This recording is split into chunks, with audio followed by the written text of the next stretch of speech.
What's up, everybody? It's your boy Stevie the Black. That's STEVEE the Black. I'm back, and I'm here to give you another pay-per-view predictions video today. So for those of you who don't know, Hurricane Matthew came through Florida, and because of that, it took out my internet connection, and I wasn't able to connect to the internet to upload the video and also to look up which matches were happening on No Mercy. Like, I knew most of them, but I just wanted to make sure, gotta be prepared for these kind of things. But anyway, now that all that has passed, it is time to get down to business. So without wasting any more time, let's break down this pay-per-view. So starting off with the pre-show, we got Jack Swagger taking on Baron Corbin in a rematch from last Thursday. Who you got? I have Baron Corbin. Why? Number one, because the way Swagger won, and Swagger already got his win. So that way, they'll probably have another rematch on SmackDown, and Baron Corbin will win that. So I've got Baron Corbin winning this match. Alright, next we got Becky Lynch taking on Alexa Bliss for the SmackDown Live Women's Championship. I got Becky Lynch simply because she just won the title, and just like Dean Ambrose, she needs to hold on to her for a while before she gives it up. But I bet you, I have a feeling, I think I know who she's going to lose it to. And it's a girl we all don't like. A redheaded girl. If she was going to lose to anyone, she is the perfect person to lose it to. Perfect person. But we're going to save it because not just yet. You got to build it up first. So maybe if you against Natalia, maybe one against Carmella once her feud with Nikki is done. So we'll see. But I think Eva Marie would be the perfect diva to beat Becky Lynch for that title, because then she'll get some serious heat. So but for this match specifically, I got Becky Lynch. Next we have the Tag Team Championships, Rhino and Heath Slater taking on the Usos. I want to say the Usos because I feel like, SmackDown needs the heel team, but ever since Rhino and Slater won, they haven't been as exciting since when they were chasing it. So I don't know. Maybe American Alpha will come out and distract the Usos so they can continue their feud.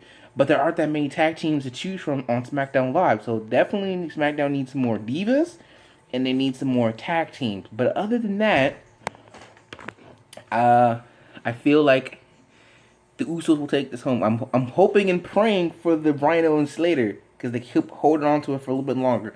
But I'm going with the Usos. Alright, next I have the most difficult match for me to pick out of all. The Miz versus Dolph Ziggler. Title versus career. If Miz wins, Dolph Ziggler must retire.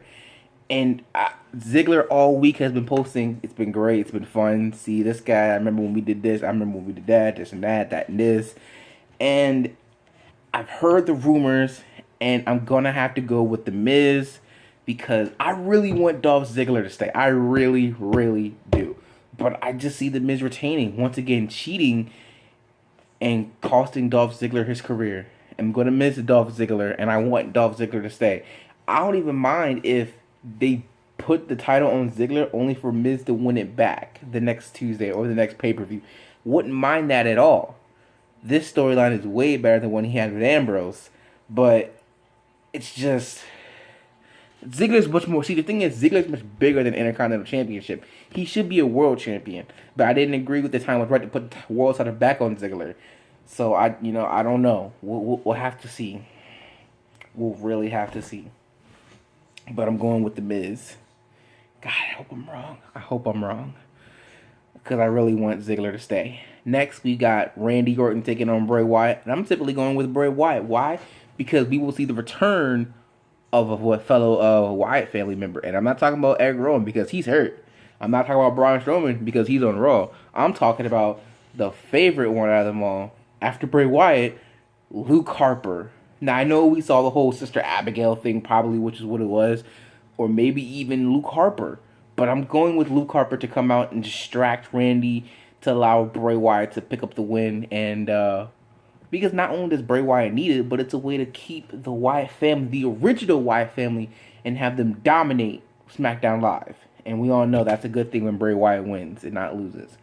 unless he's facing the Undertaker. Then it's a good thing that he loses. Other than that, I'm going with Bray Wyatt on this. Besides, knowing Orton, he can recover real quick. And what I'm talking about later in the show, you'll realize why we're going to need Orton to recover real quick. So next, we got Nikki versus Carmella. At first, this feud didn't make any sense, and it still kind of doesn't, because we still don't know why Carmella doesn't like Nikki, because all we know is that she said she was trying to show me up in my own hometown or backyard or whatever like that. So, okay, sure, whatever. But I'm going to have to go with Carmella, because I can feel like there's going to be another match between her and Nikki, and then Nikki can win that match. But we'll see. We'll definitely see. But I'm going with Carmella. I just have a feeling she'll win. So then we have Curt Hawkins versus a mystery opponent. Who would it be? Who knows? Probably one half of the Ascension or something like that. Maybe even Apollo Crews.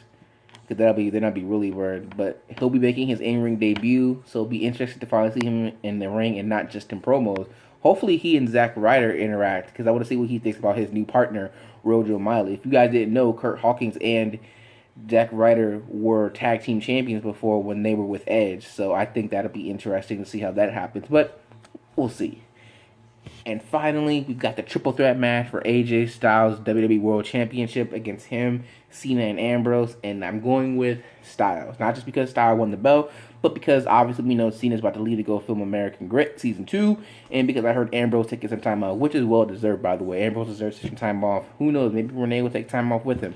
I mean, we all know they're dating, so, it's not a surprise, but they don't talk about it that much. But maybe he'll just take time to himself, go back to Cincinnati or whatever like that, or wherever he lives, and just chill out over there, But other than that, that's about it. I don't see anything else. I was going to talk about Ziggler, so let me go ahead and talk about Ziggler for a minute, even though... So what I said was earlier, before I talk about Ziggler, I said that Orton will be relevant. I'm hearing a rumor that they're going to do Randy Orton for the next number one contender. That would mean that Randy Orton would win his match. Unless there's a number one contenders match, then I don't know how that's going to work. But if that's the case, that means Randy Orton will win his match with Bray Wyatt, which means Bray Wyatt will officially be dead. But I got Bray Wyatt winning, so who knows? Who knows? Maybe they'll turn Bray Wyatt face, but I doubt it. Anyway, yeah, so back to Ziggler. I said I was going to make a video about Ziggler, but I figured I might as well tell you right here. Ziggler is one of the best talents that WWE has. And they've tried to push him. They have. So we can't say they haven't. Especially with this most recent run. But they've pushed him, and when they did give him the World Championship for a second time, Dolph Ziggler got a concussion. Now, they only pushed him once with the World Championship. I mean, he got it the first time, but I'm not really counting it, even though he's technically a two-time world champion. I'm not counting that one where he lost the Edge at the same day he won it. Technically, he was champion at the time, but still. Excuse me. Excuse me. But WWE, you gotta do what, unless Ziggler really is bet on leaving to go do whatever else, WWE, do what you need to do to keep Ziggler, because it will suck if Ziggler leaves. I'm telling you right now. It will really suck, and SmackDown Live will just not feel the same. It really won't. So, that's my opinion on Dolph Ziggler. WWE would be stupid to let him go. They'd be really stupid to let him and Cesaro go, because Cesaro wants to leave too, because he's not happy where he's at right now. So, I mean, that could be a great match between him and Kevin Owens. I mean, obviously, I think Kevin Owens would win the match. But, I mean, he's giving a world title push, so, something that he hasn't had. But still. So that's pretty much been the pay-per-view review today. Tune in Monday for when I give my reaction video. And if you're not down with that, I've just got 2 words for you. Peace out.